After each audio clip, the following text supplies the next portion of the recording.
एक जंगल में सूखे का मौसम आ जाता है, जिस कारण उस जंगल में बहुत ज्यादा गर्मी हो जाती है।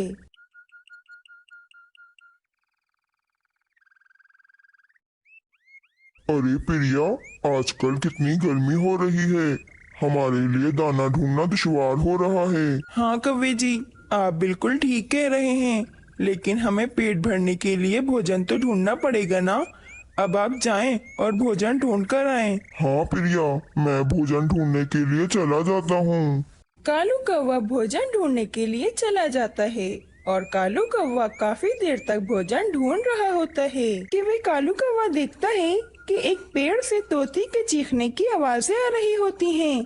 कालू कौवा फौरन तोती के पास जाता है कि वे कालू कौवा देखता है कि तोती बहुत ज्यादा बीमार होती है और वे अब मरने वाली होती है। तोती ने एक अंडा भी दिया होता है। कालू कौवे, शुक्र है तुम मेरी आवाज सुनकर यहाँ पर आ गए। मैं बहुत ज्यादा बीमार हूँ और लगता है कि मेरा आखिरी वक्त आ गया है। तुम मेरे अंडे का ध्यान रखना। अरे ये तुम क्या कह रही हो तोती बहन? तुम ऐसा मत कहो, तुम बिल्कुल ठीक हो जाओगी। नहीं कालू कौवे, मैं जान गई हूँ कि मेरा आखिरी वक्त आ गया है।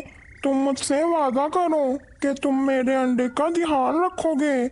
इतना कहकर वे तोती का दम निकल जाता है और उस तोती की मृत्यु हो जाती है। कालू कौवा पहले तो सोच में पड़ जाता है, लेकिन कालू कौवा सोचता है, अरे ये तोती ने तो मेरे ऊपर इतनी बड़ी जिम्मेदारी दे दी।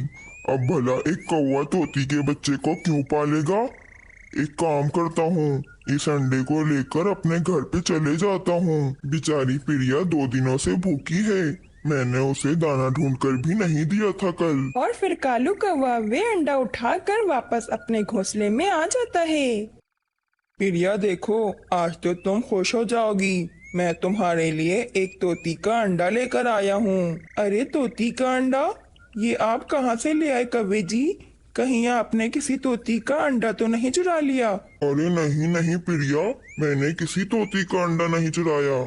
मैं तुम्हें पूरी बात बताता हूँ। और फिर कालू कौवा प्रिया को सारा माजरा बता देता है। अरे ये आप क्या कह रहे हो कौवे जी? ये तो गलत बात हो जाएगी ना। उस तोती ने मरते मरते आपसे वादा लिया था कि आप उसके अंडे का ध्यान रखोगे। अरे ये सब बातें तुम छोड़ दो प्रिया।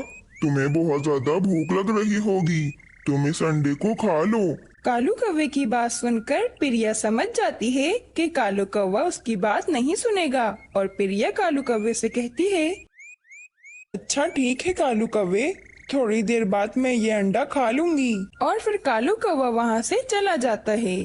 जैसे ही कालू कौवा वहाँ से जाता है, वे प्रिया वे अंडा छुपा देती है और कालू कौवे से छुप छुप के उस अंडे को सेकने लगती है। कालू कौवा बहुत ज्यादा स्वार्थी है, लेकिन मैं कालू कौवे की तरह स्वार्थी नहीं हूँ। मैं कालू कौवे की बात नहीं मानूंगी। उस तोती ने कालू कौवे पर बहुत ज्यादा भरोसा किया होगा, जभी तो उस तोती ने कालू कौवे को अपना अंडा दे दिया। मैं उस तोती के भरोसे को नहीं तोड़ सकती। अब से मैं ही इस अंडे का ध्यान रखूंगी और उसकी परवरिश करूंगी। इसी तरह कुछ दिन बीत जाते हैं।